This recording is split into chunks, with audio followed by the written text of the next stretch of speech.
Welcome back to the MizzouToday Show, brought to you by On3 and Rivals. I'm Kenny Van Doren, always joined by Kyle McAreavy. Kyle, let's get right into it. We got to talk about the TaxSlayer Gator Bowl between Missouri and Virginia.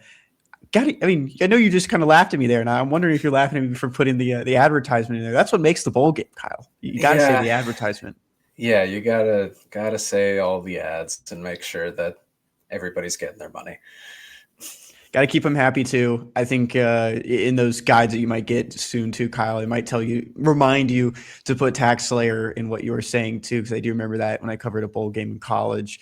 For this game, though, Missouri gets the draw against Virginia. There were some speculation and expectations that this one would be Georgia Tech, but with Notre Dame opting out of a bowl game, Georgia Tech got to move up one, going to the Pop-Tarts Bowl against BYU, and that moved Virginia into that next spot. Because when you look at how these things kind of shake out, the ACC likes to keep those 10-win teams at the top. Both those teams didn't reach 10 wins, but they weren't necessarily the biggest at-large teams for the ACC that weren't in the playoff like Miami. So looking at this game, 6:30 p.m., December 27th in Jacksonville. My initial takeaway, Kyle, this rocks. I think this is a fun bowl matchup. These are two teams that have played each other once in both of their careers, or both of the program's histories, and first time, I think, since the 70s, too. So I think this is a cool matchup to have between these two teams. One team that played for an ACC title, another team in Mizzou that had aspirations of trying to compete and be in that college football playoff. And Virginia was a win away, too, at the same time, but for losing to Duke in that ACC title game this past week. What are your just initial thoughts about it? I know bowl games' perspective have changed, and Drinkwitz has really fought to keep his perspective clear, and I really liked his perspective as well. But I think it also kind of gets misconstrued at times. But what have you kind of taken from the conversations and the interviews with these coaches about what this bowl game kind of means?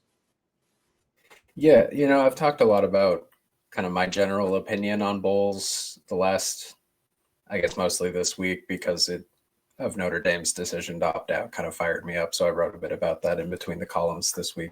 I think this is a really fun matchup. I think this is kind of what bowl season is supposed to be about,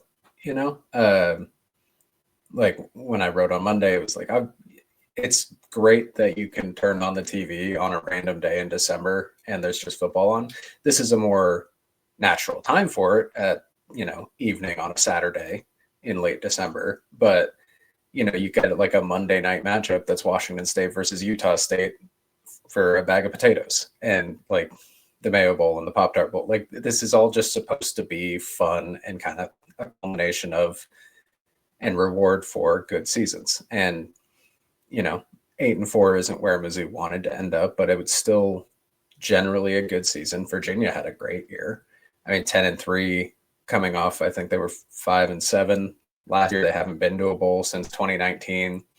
And that was part of the comments when both the coaches were on the press conference yesterday. They were asked about opt-outs, and Drinkwitz has done a pretty good job, especially these last few years, of kind of convincing guys not to opt out of the bowl game, convincing them of the importance of the bowl game, even if it's Music City or TaxSlayer Gator Bowl. And Virginia is in a slightly different situation because its group of seniors who have been there this whole time have never experienced a bowl. They've never experienced a winning season. And now they get to experience an ACC championship game, which did not go the way they wanted to, but also a bowl game for the first time. And like, that's what this is supposed to be about. So it does kind of build into the coach's comments about opt-outs, which is neither of these teams are really expecting many. I think Mizzou might end up with a few just for NFL draft decisions, but generally I think these teams are going to be at relatively full strength, which is not something you can say about everybody come bowl season. As someone who grew up with, just so much love and appreciation for these two. And I'm sure you did too, Kyle. You grew up in a time with college football. These were a lot of fun. I think back one of the most memorable bowl games ever. And it was one of those ones that wasn't even New Year's 6. And it was Jadeveon Clowney running through the Michigan running back and knocking his helmet off that was a bowl game that was a little bit, I mean, it was still on the outside looking in. It's just like the Gator Bowl. Like that was at the time, it was the Outback Bowl, which I believe, now is the Reliquist Bowl. So, I mean, that's still a good bowl game. And so was the Gator Bowl. It's in that kind of that category of like citrus and, Reliquist and some of these other upper tier bowl games, which are now the most upper tier you can get. Because when you look at it and kind of compare to some of the other ones, you're not facing, New Year's Six anymore. Like Mizzou was in one of the last original New Year's Six bowls before those were moved to the playoff. So I think that's just always something I've kind of appreciated with it, is that I think with Drinkwitz as well, and just his staff and his regime, they like trophies. I think that's always something that's brought up, is that he will play up for trophy games. His guys will. And you mentioned, trying to get a lot of guys to play. You think back in 2023, Darius Robinson still played in that Cotton Bowl. And of course, that was a huge matchup just for Missouri in general to beat Ohio State. But the last couple of years too, he's been good about, telling guys it's okay not to play. Tyler Beatty didn't play in the Armed Forces Bowl back in 2021 with hopes of being drafted, and he was. And then you look at some other ones like Luther Burden, of course, and Armand Membu last year. You don't have those two guys playing, going in the first and second round, which made the most sense on their part too. So, outside of opt-outs from the conversations this week with Tony Elliott and Eliah Drinkwitz, what else did you just kind of pick up on, just on the two sides very complementary of each other? I know Ahmad Hardy came up, named to the first team All-American by On3. I know Drinkwitz was very high on just all three phases being very consistent for Virginia as well. What did you take away from that conversation?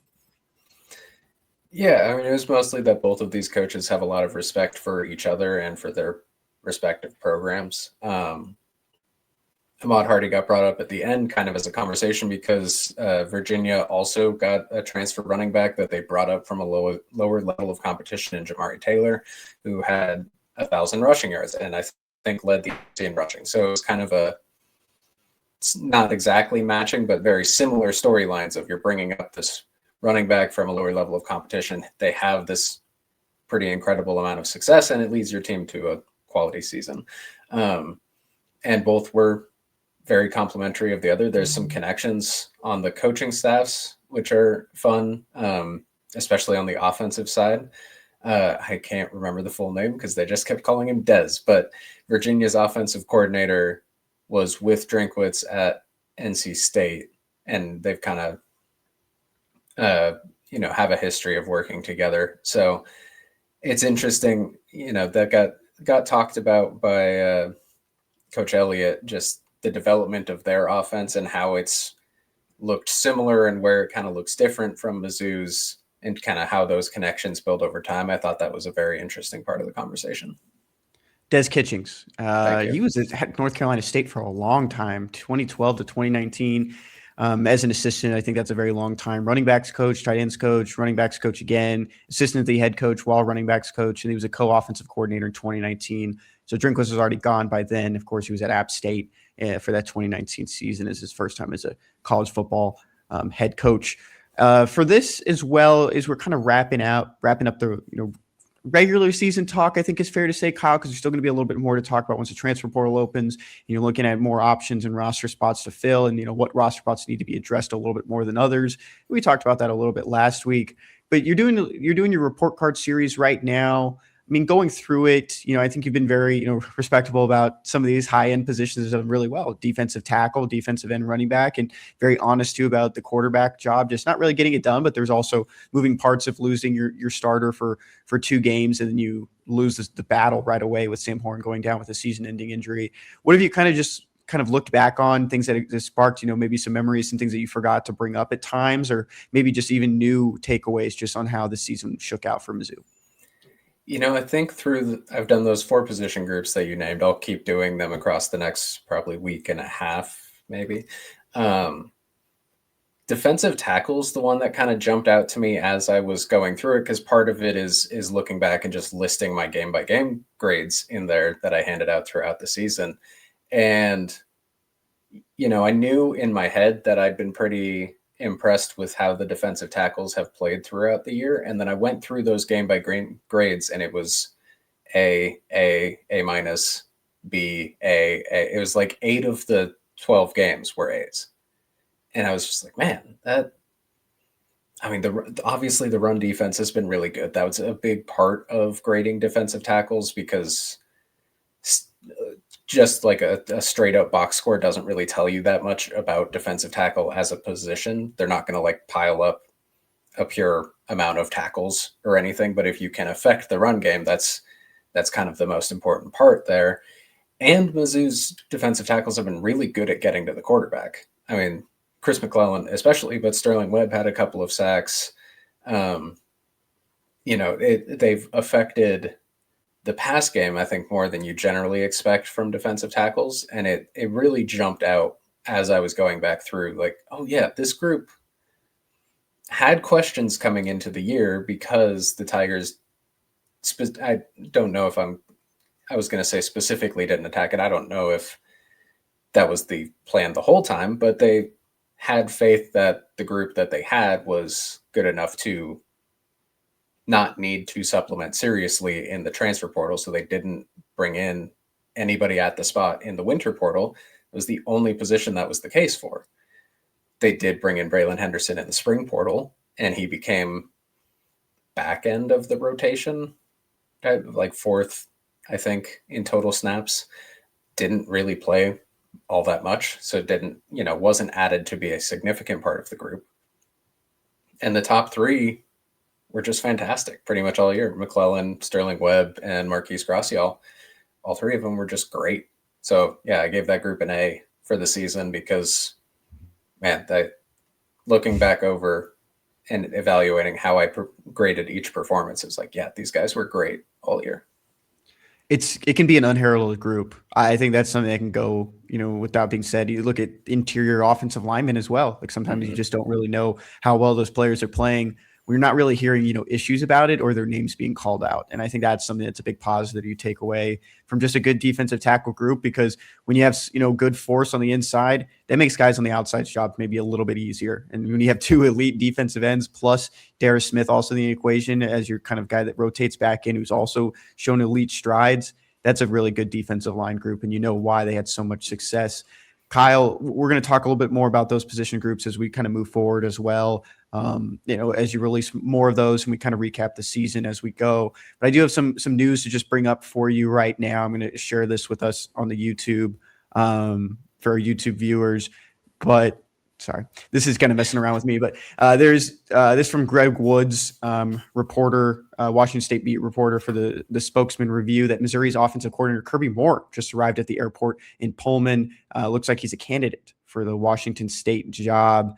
I know you've kind of already put together some names that you would think would be, offensive coordinator, hot board. They haven't released yet, but what do you kind of have to say about just this news as, he's kind of emerging as a top candidate?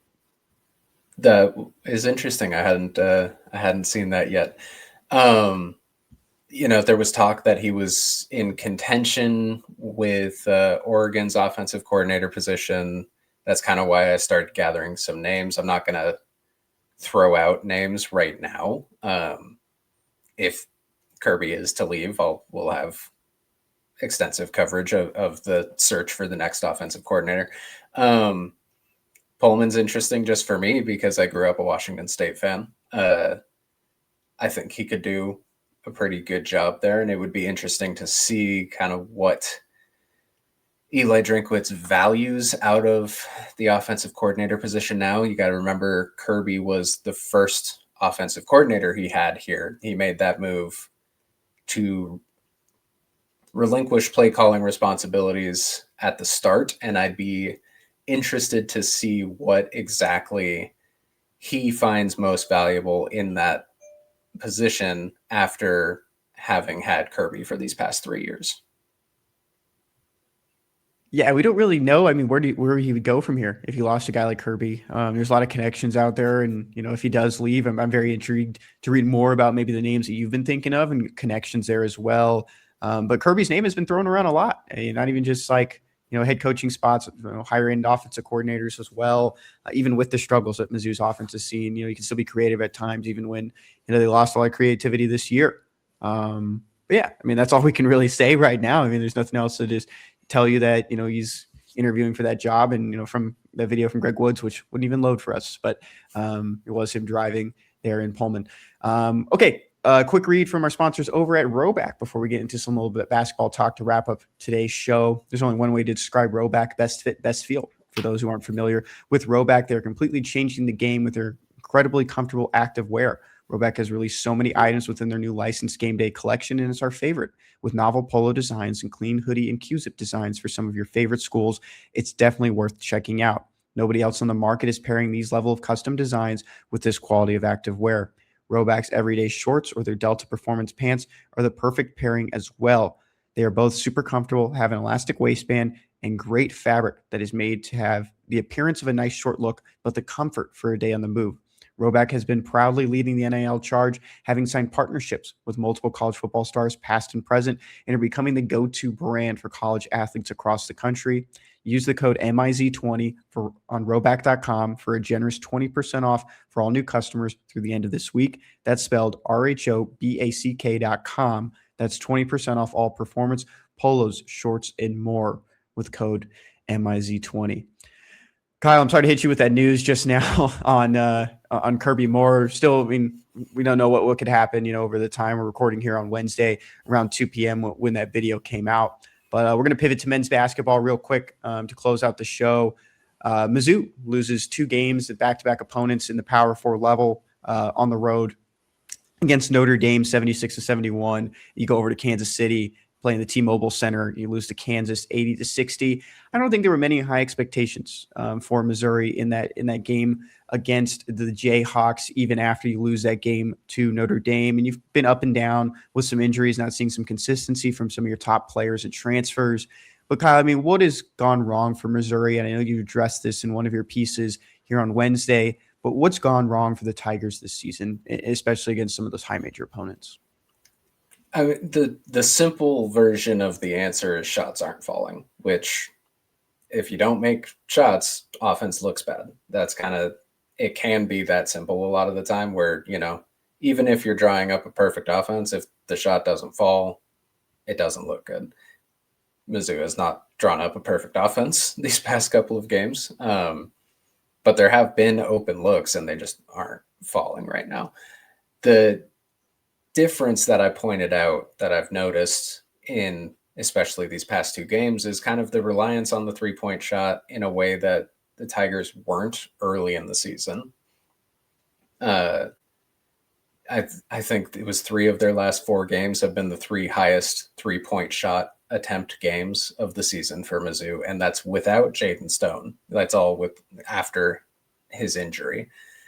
And it's pretty clear that Mizzou's lacking a little bit of the floor spacing that Stone brought. Gates likes to talk about the gravity of a player. And without Stone, there's really only Jacob Cruz that's physically drawing defenders in his direction. It's as a 3-point shooter. Mark Mitchell obviously draws a lot of guys whenever he touches the ball.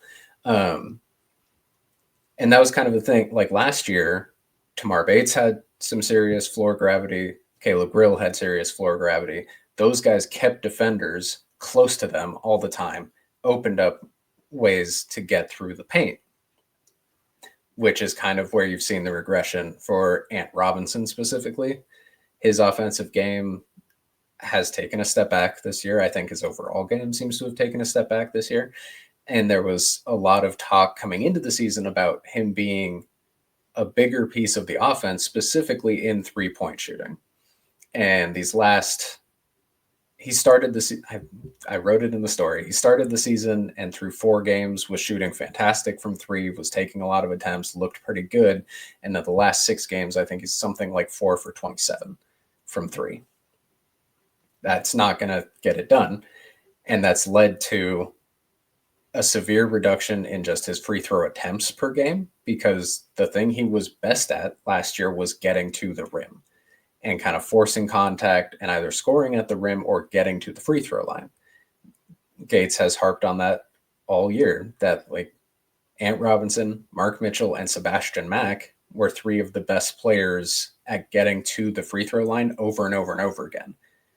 And right now, Mark Mitchell's the only one doing that.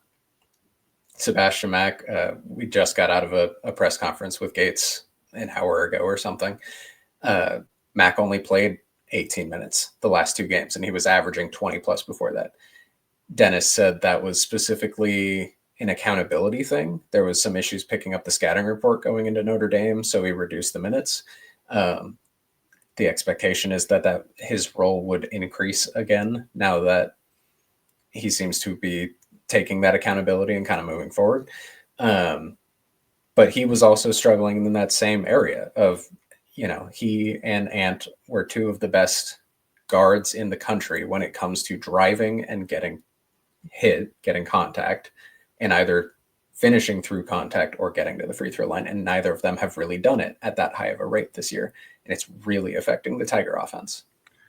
We talked about, I think you pointed it out early on how well Missouri was shooting, and you can't rely on that forever. They were going to regress in some capacity, but it was just such a hit in that Kansas game. You 34, 26, and 52. That's field goal percentage, 3-point percentage, and free throw percentage. They missed 10 free throws in that game. That doesn't decide the game. It would only be 80-70 if they made all 21 of their free throws, but that's still a huge number that you see on there. Only 52% you're making, 7 of 27 from 3, 21 from 61 from the field. Overall, just, really just short shooting percentages across the board. What were you going to say, Kyle? Yeah, the free throws certainly, like, if you don't hit them when you get to the line, it doesn't matter how many attempts you get, like you can't shoot 55% from 3 throughout the season. And Mizzou's been pretty bad at the free throw line kind of all season. That was the thing last year. There was a lot of analysis. Mizzou ended, I think it was top 5 in the country in free throw attempts per game, and also like top 25 or so in free throw percentage. Or that might not be right, but they were much better at making them when they got to the line. And that was a big factor. And Gates specifically said today his definition of success from the free throw line is making more free throws than the other team attempts. So not only do you need to have 6, 7, 8, 10 more attempts than the other team, if you want that to be actually how that goes, you also have to make the shots, because if you go 50% from the free throw line, you're not going to double up other good teams attempt wise, right? You're not going to get 40 attempts from the free throw line and the other team gets 20. So that then your 55% is good enough. It's just not going to be good enough unless you're at least over 70%. And throwing in the Notre Dame numbers as well. Shooting from the field, it wasn't terrible, but 44% from 3. We're below 30 at 29. And then free throws as well, 17 for 25, which is 68%. All those numbers worse than Notre Dame in that game. And it wasn't a good finish for the Tigers, even at the middle 8 when you finishing that first half. I know there were some issues there as well, and some frustrations too. But when you're trying to turn the page, you have 2 more non-conference games, and those are the games we'll talk about right now. And Alabama State on Thursday, or I guess 3. So 2 low major non-conference games left. Alabama State on Thursday at 7 p.m. on SEC Network Plus, and then on Sunday against Bethune-Cookman, the SEC Network at 1 p.m. 2 games that you're going to win. But how do you approach these ones? You're still not going to have Jaden Stone. Don't really know if Trent Pierce will be getting in any action anytime soon. How do you try to right the ship before you face a top 15 team in Illinois in Braggin Rights right before SEC play starts? Oh, that's an interesting question, because I don't know what you can do in these games to show people that the issues are fixed, right? Or to even prove to yourself that the issues are fixed. And you brought up the middle 8 there. That was the biggest thing in both of the games last week. And yeah, against Alabama State and Bethune-Cookman, you should kind of be back to shooting 55% from the field and winning points in the paint by 40, and like just using the size and speed advantage that you have to dominate. If they don't do that, that's a problem. But like, there's nothing that realistically they can do across these 2 games to show me that they are going to put up a better fight against Illinois than they did against Kansas. I don't know. I guess maybe kind of what we were talking about with Ant Robinson and Sebastian Mack, if those 2 start kind of Gates said specifically he wants the two of them to play with more pace and less. He said both of them have been kind of analytically frozen, trying to be perfect, not like the analytics that Gates like to talk about of different shooting percentages and all that stuff. He means just like analyzing the floor and looking for what exactly needs to be done here, but just to play with more instincts and pace. And I guess seeing those two kind of move into more of that mode and getting back to kind of regularly attacking the rim instead of trying to be perfect every time they touch the ball could be one of the things that would help to see. And I guess just watching more threes go down, they're going to be relatively open, against a lower level opponent. You're going to have more open looks than you will against Illinois. So I guess just the confidence that comes from seeing a few more of those fall, especially for a guy like Luke Northweather, I guess, because he's kind of the second primary 3-point shooter right now until Stone returns. And Stone should, I think, be back for Illinois. His timeline kind of worked out where if it was a 3 to 4 week thing, and 3 weeks would be this coming Monday and 4 weeks would be the day of Braggin Rights. So I think it's realistic that he'll be back for that game, and that should help a lot. But yeah, I mean, just it's kind of, I don't really know where the solutions come from right now, other than Ant Robinson and Sebastian Mack kind of being more of the aggressive on-ball scorers that they have been in the past. One of the biggest changes that you saw among those, those guards last year was seeing a lot more confidence in Anthony Robinson. And I don't think you've seen that just yet this season. That was like the big separator from his freshman to sophomore year. He was a completely different player. He's been in foul trouble a lot this year as well. A couple of games where he was approached 4, he fouled out of one of those. But going into this weekend, of course, Thursday, you started off with Alabama State, 7 p.m. on SEC Network Plus, and then Sunday against Bethune-Cookman, 1 p.m. on SEC Network. Any final thoughts, Kyle, before we get out of here? Yeah, I guess just on the Ant Robinson point, I think part of that lack of confidence, and this is just my read, this isn't coming from specific conversations with anybody within the program or anything. My read is that part of that lack of confidence has come from trying to adjust what he does. Like, he was so confident last year as that attacking, slashing guard, getting to the rim, and then playing strong defense. And he had foul trouble a lot last year, but like trying to change him into more of a 3-point shooter, more of, whatever it's been that he's been trying to do these past few weeks has seemed to make him a little hesitant. And like Gates was talking about, wanting him to play with pace and instincts, I think the way to do that is just by going back to what he was trying to do last season, right? That's obviously where he was comfortable and confident, and it made him look so much better. So if we start to see that again, I think that would be good. Otherwise, I think we about covered it. Well, you can follow all of Kyle's updates. He'll be at those 2 games and then at Bragging Rights as well. And then he's going to get right into the heart of SEC play. I know so a lot of people are excited for that. It came really fast too. Kind of jumped up on us here. But you can follow him on X, formerly Twitter, at Kyle_McAreavy, and find all of his work as well and his reporting at MizzouToday.com. Right after this, he's probably going to jump in and start poking around at this Kirby Moore news, is with him being at Wazoo. Until then, I'm Kenny Van Doren. That's Kyle McAreavy. We will see you guys next week.